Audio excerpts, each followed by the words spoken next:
We would like to tell you guys a bit about an institution found to have extremely influential work. It is called Bauhaus. This is how it came to be and why its influences have lasted so long.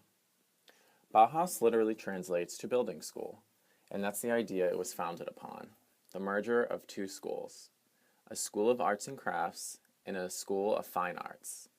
This led to the birth of what we know as design. Bauhaus incorporated architecture, industrial design, graphic design, typography, and even theater into its name. It believed that art isn't valued on merely its aesthetics nor crafts, but on simply its technical qualities. Prior to Bauhaus, you had arts or you had crafts. Bauhaus united the two in harmony. The founder of Bauhaus, Walter Gropius, was an architect and professor in Berlin. One of his most notable projects was the Fiversberg factory, a factory he created that had glass walls rather than brick. Not only did this encourage the public to see what goes on inside, but it allowed the supervisors to get a better idea of what was going on the factory floor. Gropius was a respected and extremely influential man within Europe's community of artists and designers. Not only did he have a great network of collaborators, but also a strong desire to influence and teach. Moving on to where it all started was Berlin, Germany. Berlin wasn't just the center of politics, there were many artists living here and around Germany at this time. Perhaps you recognize some of these names.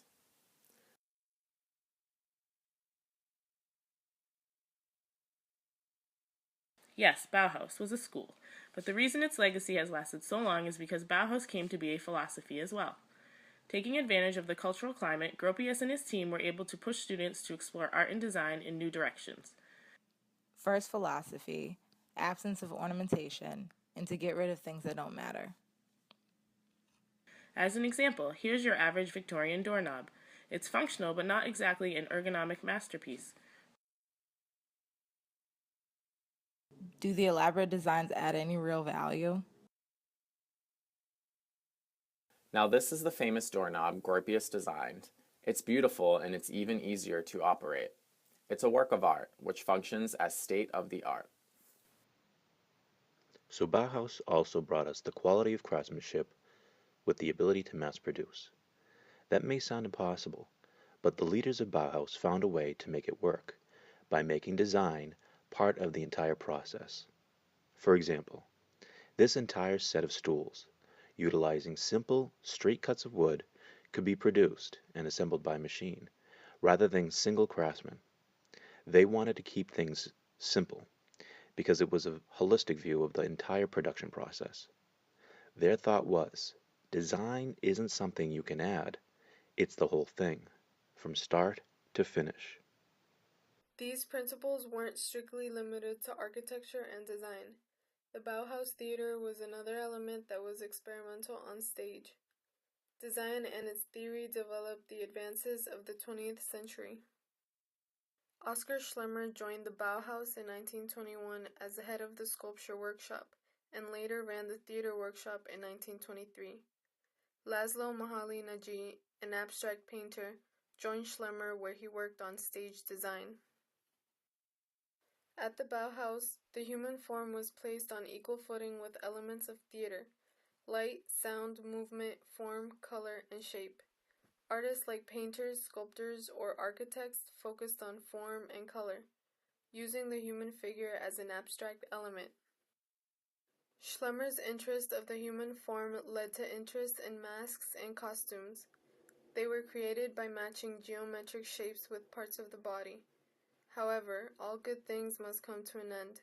From its founder, Walter Gropius, in 1919, to its demise in 1933 by the Nazis' attempt to rid Germany of modernism.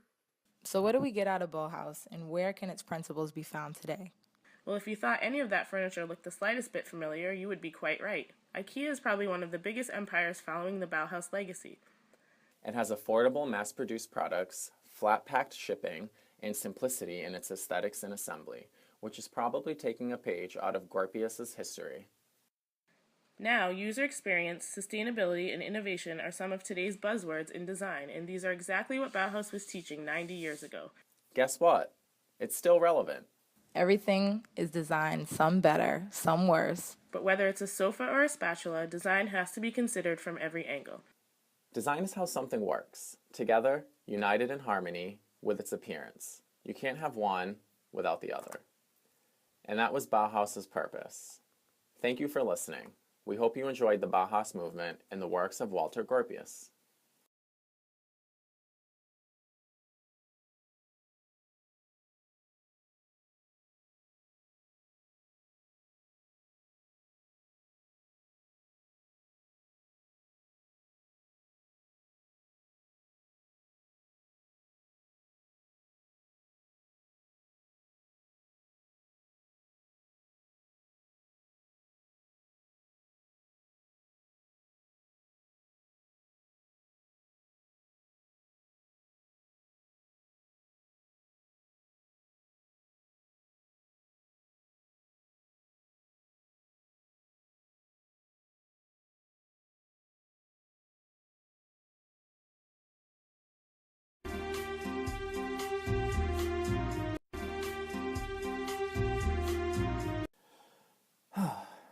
Alrighty. Broadcasting live via the bathroom floor in Somerville. It isn't how something looks. Aesthetics is just... Alright. Let's try that again. I dropped something. Design is how something works. Fuck. Okay. Due to the elaborate designs... Oh, crap. Scratch that. Starting over. As an example, in simplicity, in its aesthetics and assembly, which is probably taking a page out of Gropius' history. Work of art, which functions as state of the art. Not only did this, Gropius got a touch. Oh, crap. You can edit this.